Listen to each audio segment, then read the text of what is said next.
Alrighty. Welcome back to the show where as day turns to night, we delve into all manners of topics strange and unknown. I'm Slap, there's DK. Behind the scenes, of course, we have Shy, and this is 99.9 FM, Unidentified Signal. So, on the last transmission, we had some fun conversations about the Angola Boeing that went missing out of Miami. And today we've got, no, still don't know where it's at. And today we have something that I like to call whispers in the ether, the unraveling mystery of number stations. Now, do you know what a number station is?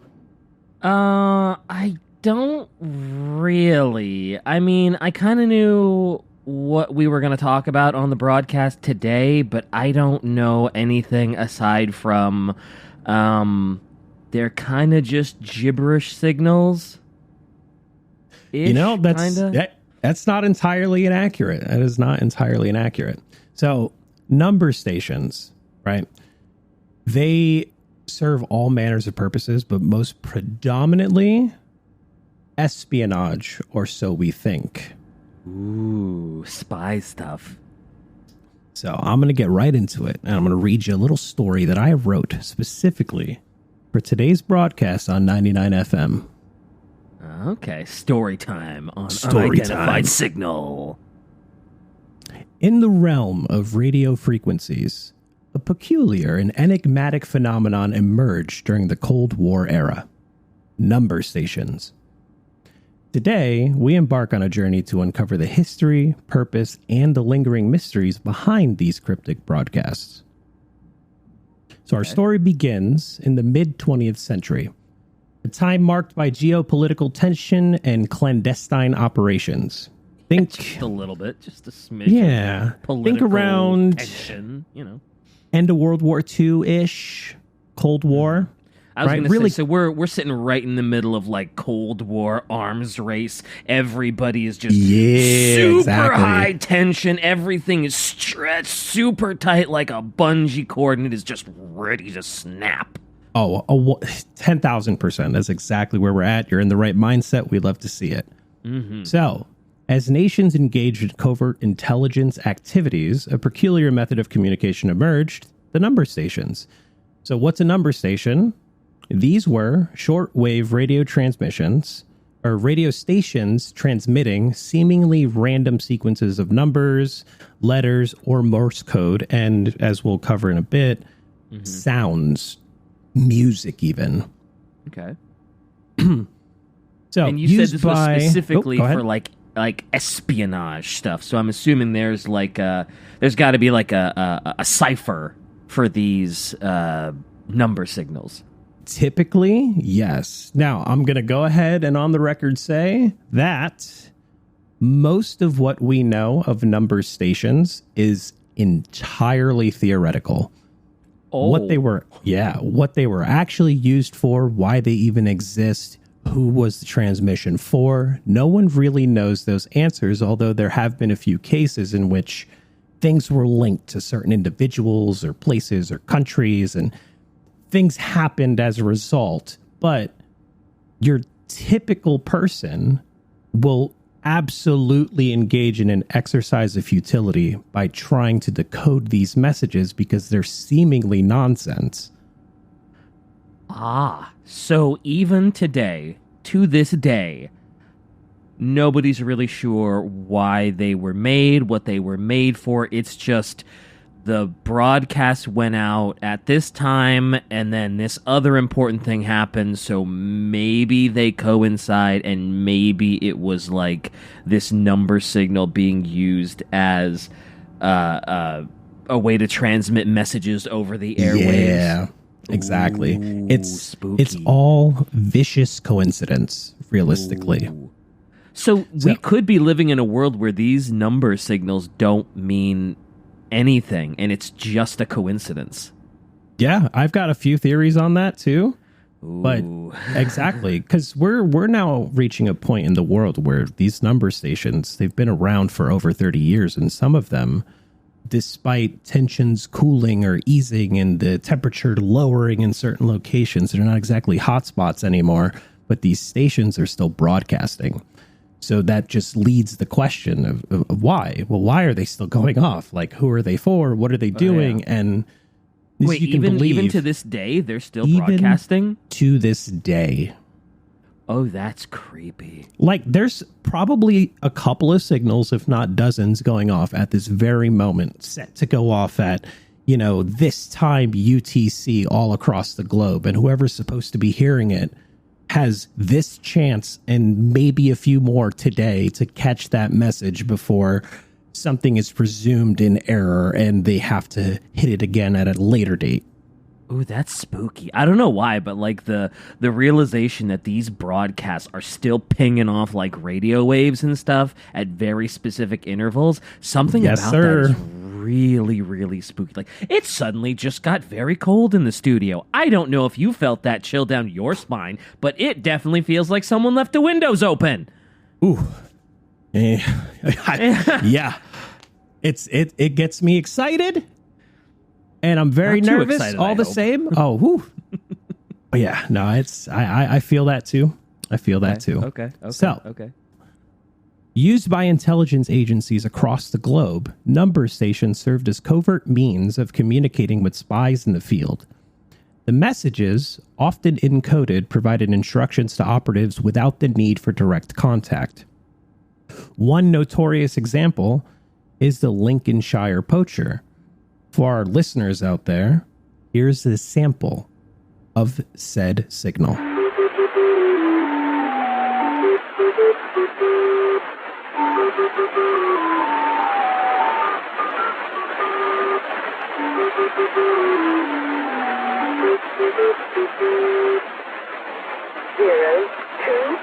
5, 8, 8. 0, 2, 5, 8. Man, that's so creepy. Like, hearing that like today is just it sounds like a creepy ice cream truck with like this series of numbers and stuff, and I don't like that. I don't. No, it's wild, dude. Especially it's still active. Like, we're in studio and it's getting dark. It's getting dark outside, and I don't like creepy, like, clown ice cream truck music. Just rattling around. I don't like it. Never been a fan of clowns? Not a huge fan. Nope, never been a fan of clowns. Don't like their music? Yep. Nope. Don't like their crazy little cars where they fit too many people in them. It's not a big fan. Nope. So you would hear these tones, right? These tunes, this music, these beats. And in the example of the Lincolnshire poacher, it was named after an English folk tune, but it was often preceded by a coded message. So whomever heard this broadcast, this transmission, would receive it, hear it, and know. And it's presumed that, it's designed for someone out there, but we don't know who. Ooh, and there's no, obviously, unless you were the person that was supposed to get the message, it's kind of hard to decode it. It's kind of hard to tell what it was for. Ooh, I don't like it, and I really do not like that these things are still pinging off satellites or radio towers. I do not like that. Yeah, no, I don't either. Now you know where my head's been for the past couple of weeks. Yeah, I bet. So the Russian woodpecker, Duga 1 radar station in Chernobyl, emitted a distinctive tapping sound and was believed to be linked to Soviet intelligence. Oh, and I don't know about Chernobyl, you. Huh? Exactly. And that's exactly where my brain went to. It's like, yeah. So well, anytime you hear Chernobyl, it's like, well, I mean, immediately your mind goes to that just horrible disaster, but ooh, still spooky. And for the sake of our listeners, let's go ahead and listen to that one as well. So here's the sound transmitted from said Chernobyl station. Keep your ears open.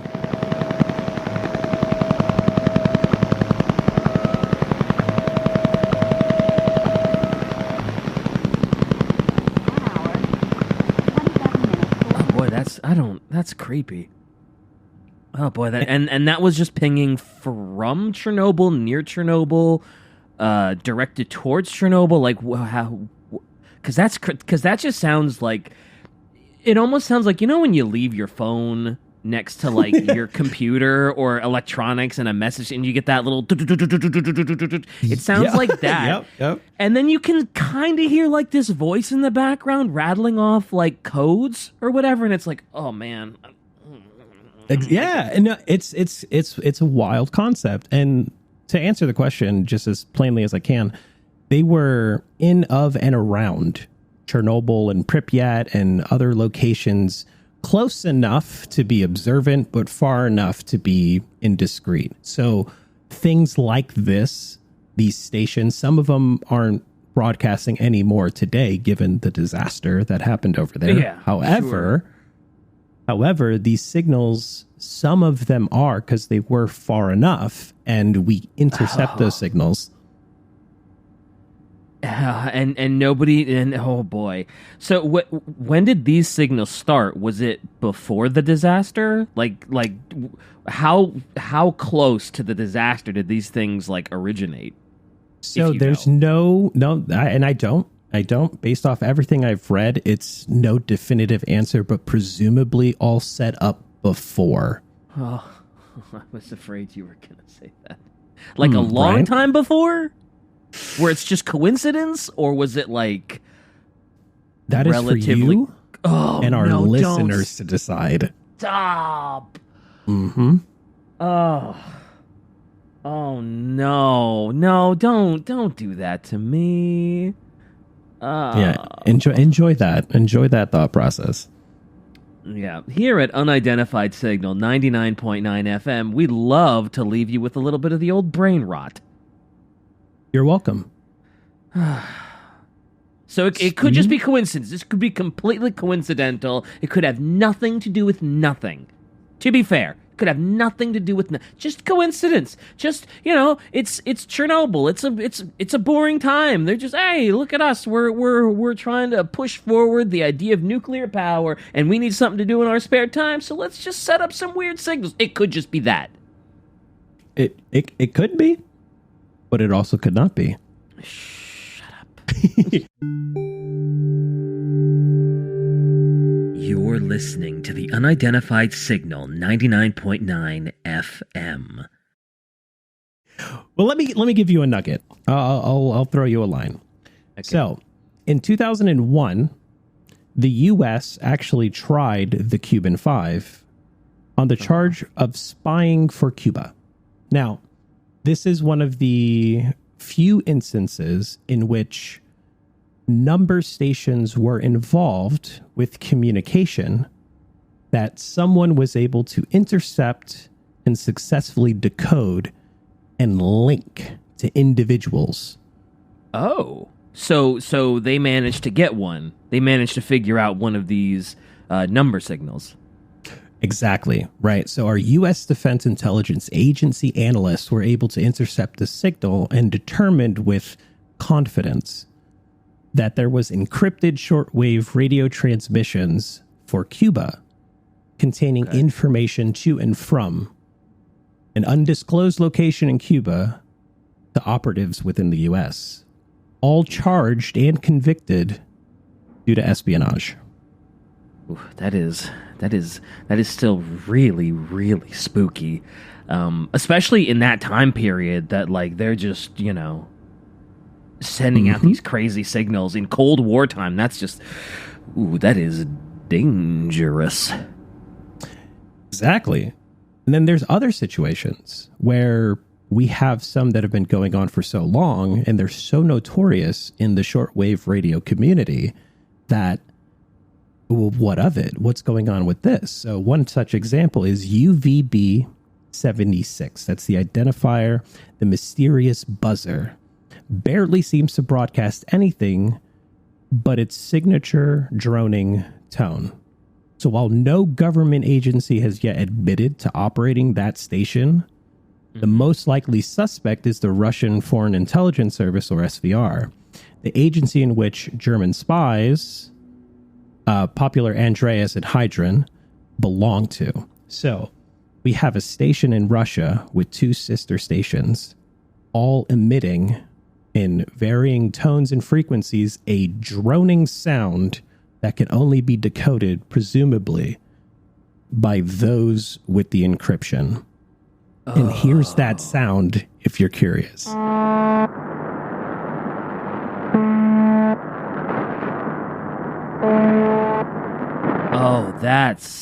Oh boy.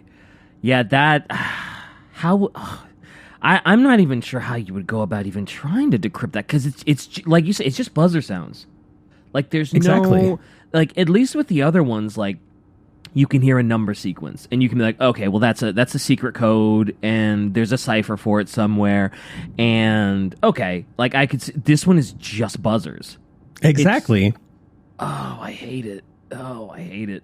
And what's crazy is that in 2013, right, 30 years of nothing but buzzing and brief number strings coming out of UVB 76 and its sister stations, the Pip and Squeaky Wheel, after DK, after 30 years of nothing, they randomly received a message on 76 that simply stated, Command 135 issued.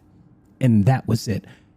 Nothing else. Oh, it actually said that. It wasn't buzzing anymore. It was an actual message? An actual message came over the shortwave, and that was it. Oh, wow. That's freaky. So did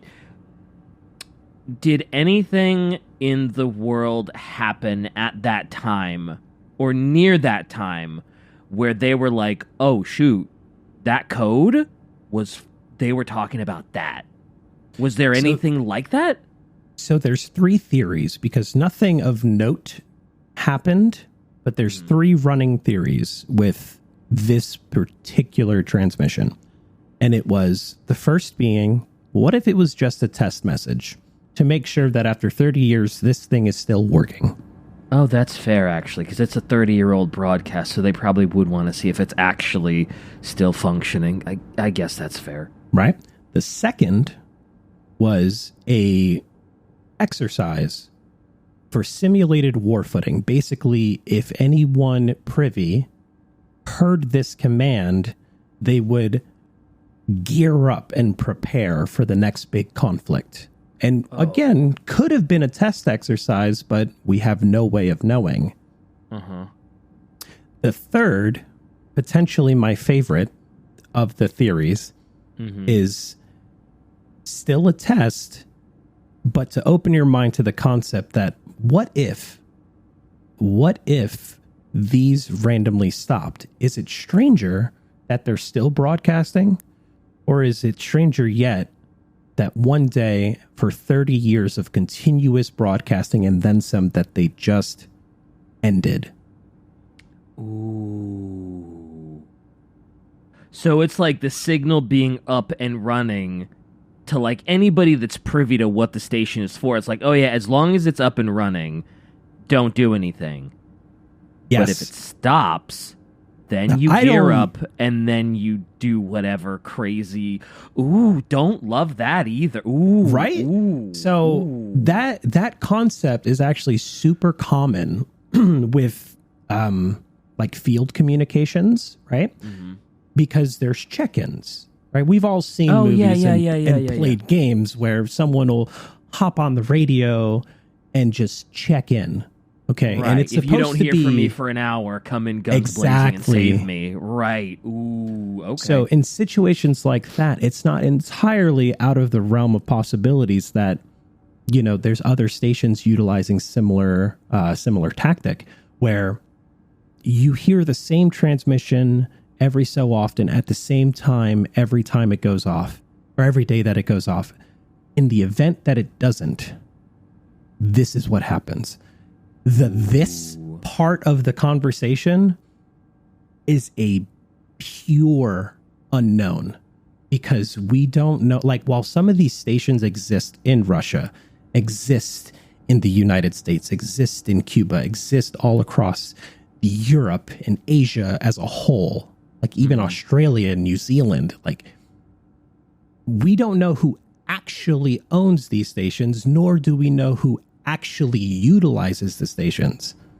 Oh, and there's no technology that can, like, I don't know, trace a signal or something, or figure out where it's coming from or what it's doing. Like, there's no way to ping a signal from a radio tower or a satellite or something.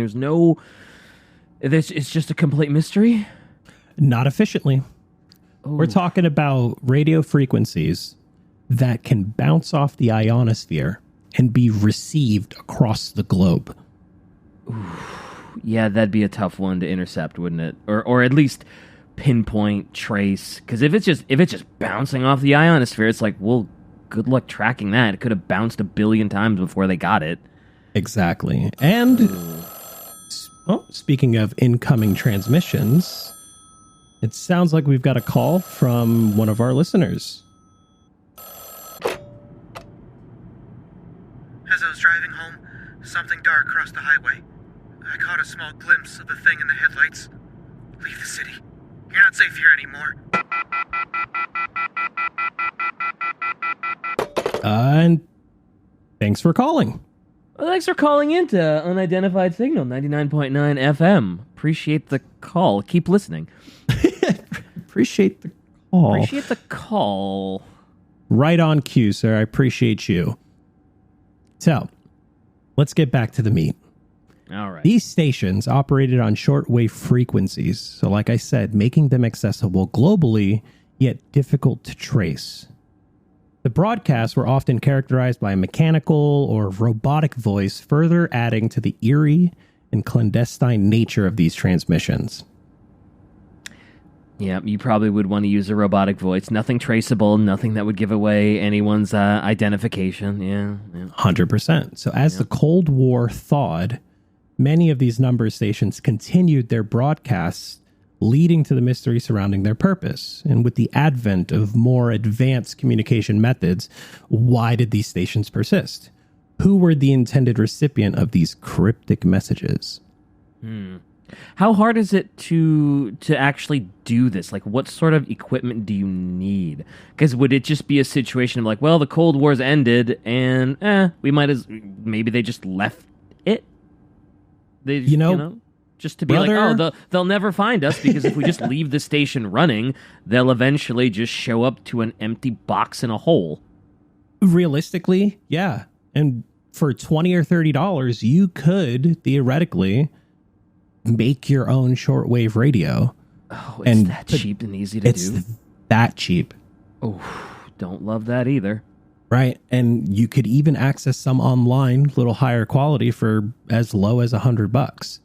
Now, in the realm of radio communications, there's an obvious quality that you're looking for. There's some online services you can utilize as well. But to say that the barrier for entry is low, brother, it's on the floor. Yeah. You just need to be upright. Exactly. So how many of these number signals are out there? Because if the barrier of entry is so low, these things have got to be pinging 24/7 all day, and hundreds of new ones probably pop up every week. Oh boy, that's the big question. So there are hundreds and thousands of stations, or at least frequencies, actively being broadcasted at almost every minute of every day, and new ones are still being found. Yep, they probably pop up all over the place. Some just for fun, and well, some maybe for more than fun.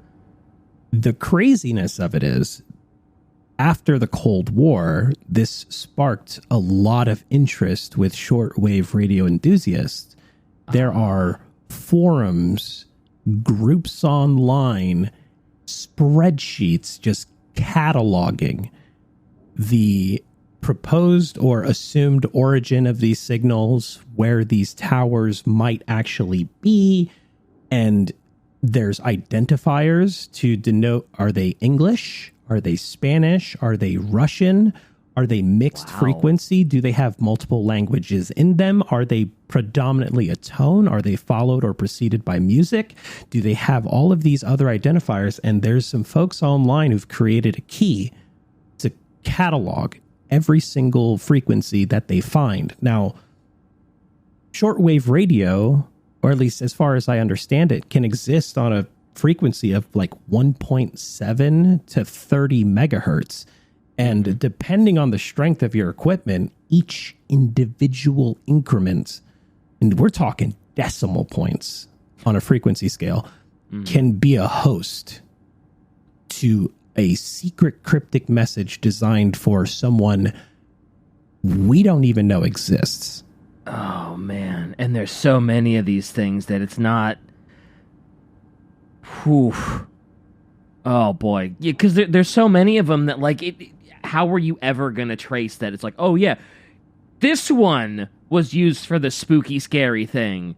This one was used for the crazy world event, because there's so many of them humming around that you can't pinpoint. There's no way to be like, yeah, it was this one, right? Because thousands of them are popping up every day. They're all just, I don't want to say gibberish, but like, don't love it. Don't love it at all. Do not love it. Our producer behind the scenes here, Shai, decided to post a little screenshot of just a few from today alone.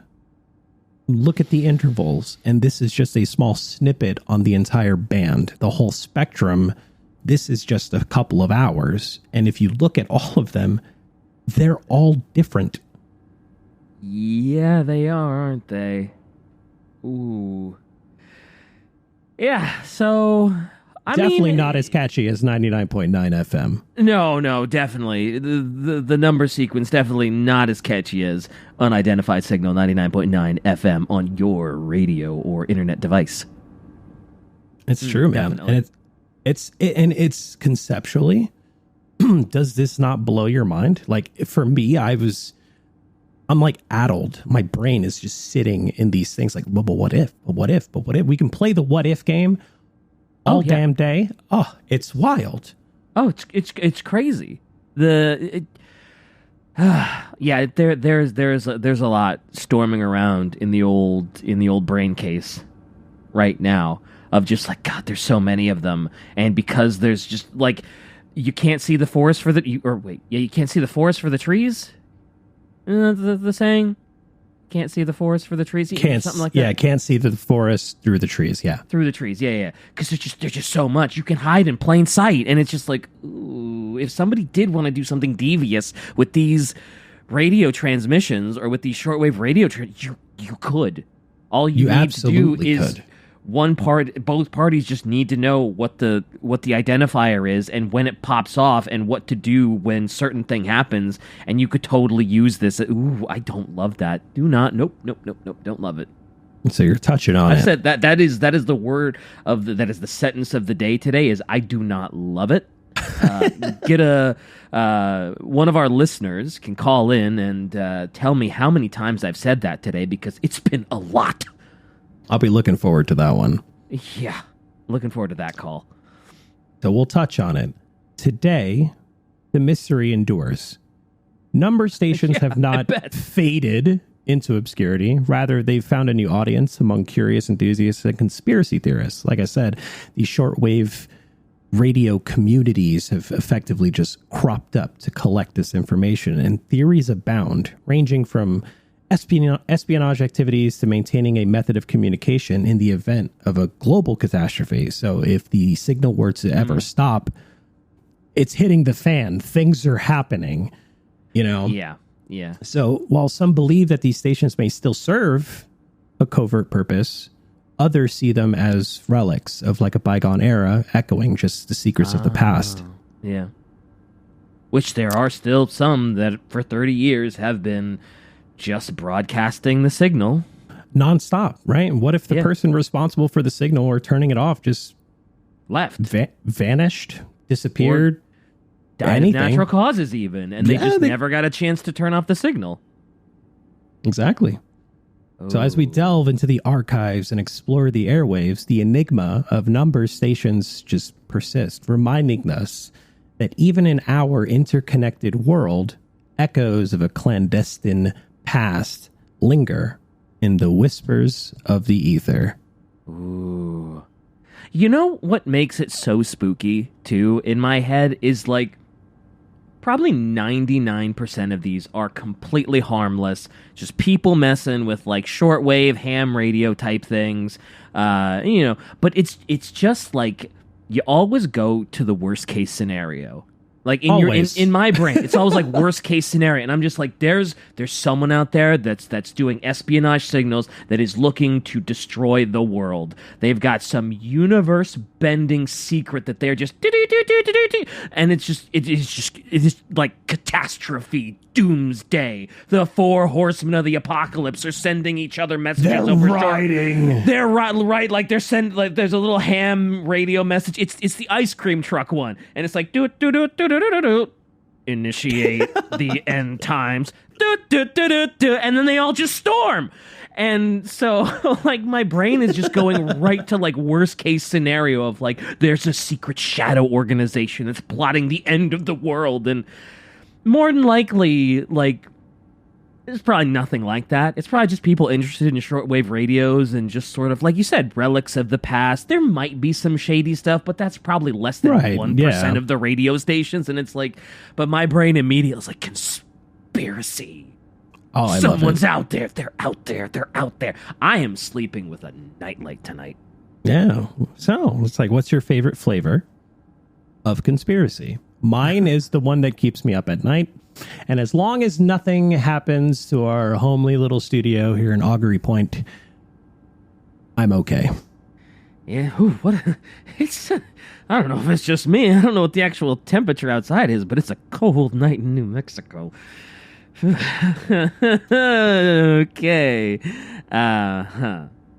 So it looks like.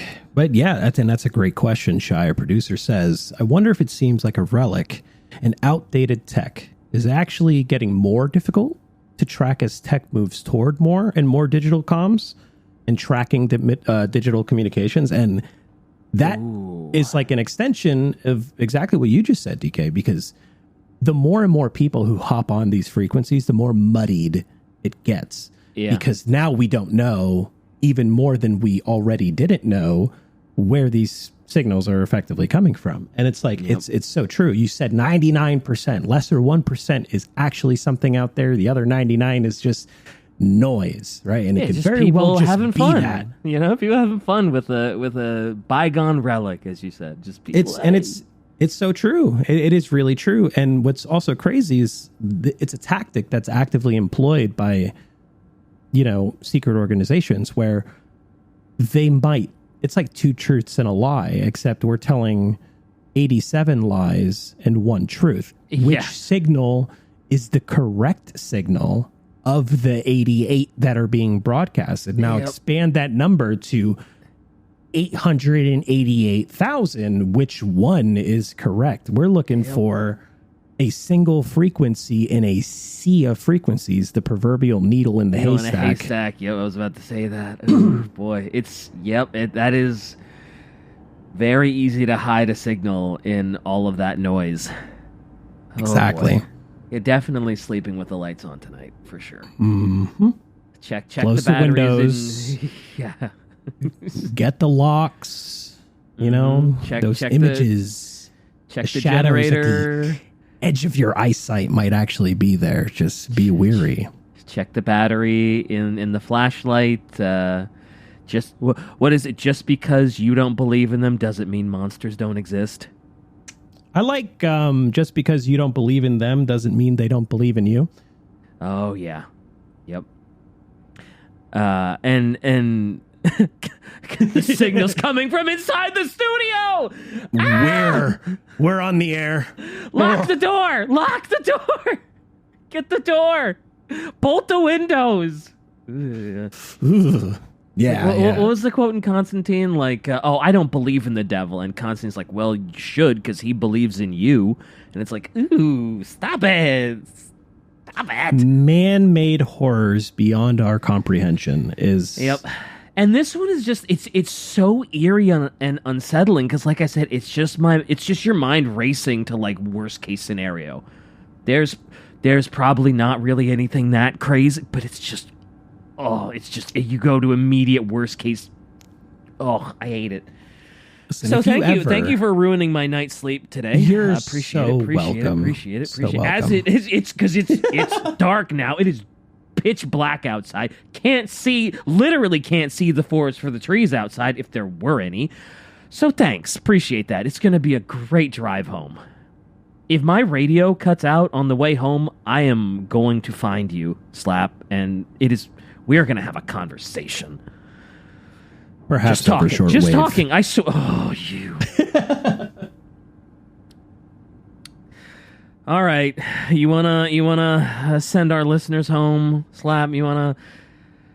I absolutely can do. And for all our listeners, thank you for listening. And that is the show, folks. As always, thanks for tuning in and being true. I've been Slap. That was DK. And I will never sleep again. Until next time, sleep where they can't find you.